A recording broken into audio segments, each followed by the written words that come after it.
Well, thanks to all of you for coming out to our service this morning, and I pray that the rest of this Christmas day is wonderful for each and every one of you. Not so fast, preacher man. Behold, it is I, Hórus, Egyptian god of the sun, and while you all believe that you've been celebrating the birth of your Lord Jesus, you've really been celebrating the birth of me. For you see, thousands of years before your Jesus came around, I, Hórus, was born on December 25th. I, Hórus, was born of a virgin. I, Hórus, was baptized by a man called Enoch the Baptizer, was crucified and was resurrected 3 days later. So you see, your Jesus is nothing more than plagiarized poppycock, and I, Hórus, have come to feast upon the sorrow of you foolish Christians. Yeah, none of the stuff you just said is true. Yes, it is. No, there's no reference in Egyptian mythology to Hórus being crucified or resurrected 3 days later. There's no documentation anywhere for the existence of a figure named Enoch the Baptizer. Horus's mother was not a virgin woman, but the goddess Isis, and there is no specific date anywhere tied to the birth of Hórus.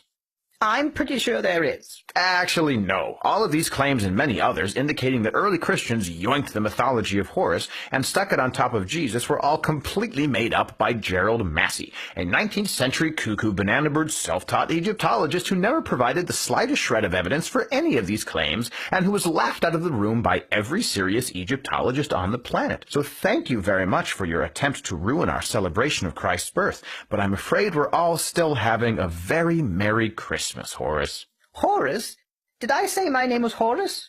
No. What I meant to say was, behold, it is I, Mithra, Roman cultic god of the something, and while you all believe that you've been celebrating the birth of Jesus, you've really been celebrating the birth of me.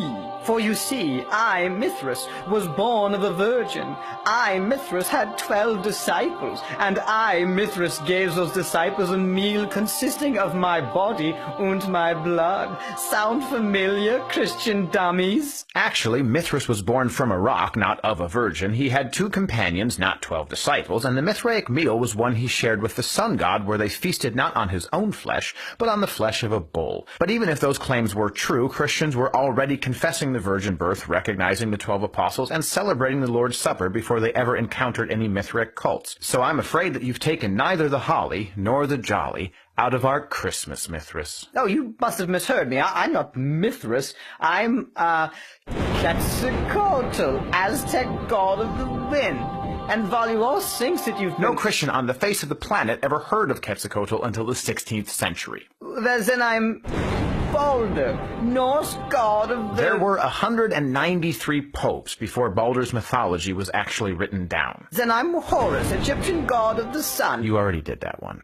All right, fine. I didn't want to completely humiliate you, but you've left me no choice. I shall now unveil myself to be the ancient deity whose mythology was inarguably stolen by early Christians. Behold, I am the ancient Mesopotamian god of judgment. 6,000 years before your Jesus spoke of returning to condemn the lost and resurrect the faithful, my followers proclaimed that I would return to destroy my enemies and raise the dead. So silence your joyful voices, Christians. Your Lord is nothing but a cheap carbon copy of me, the destructor who goes by many names. I am Vulgus Zildroha. I am Lord of the Shibuya. I am Gozer the Gozerian. Gozer the Gozerian is from Ghostbusters. Dang it, why do so many people still know that movie? Sing, we join us all together. I don't understand. If all the things that Gerald Massey said about me were complete fabrications, with no textual evidence whatsoever, why do atheists like Bill Maher reference these claims as if they were true? Well, Hórus, I suppose it is strange that people who insist that they won't believe anything without verifiable evidence are more than willing to believe anything without verifiable evidence, as long as that thing can be used to mock the gospel. But we shouldn't be surprised when people reject proof of Christ's resurrection in favor of demonstrable lies that let them remain in unbelief. After all, Jesus did say, if they do not hear Moses and the prophets, neither will they be convinced if someone should rise from the dead.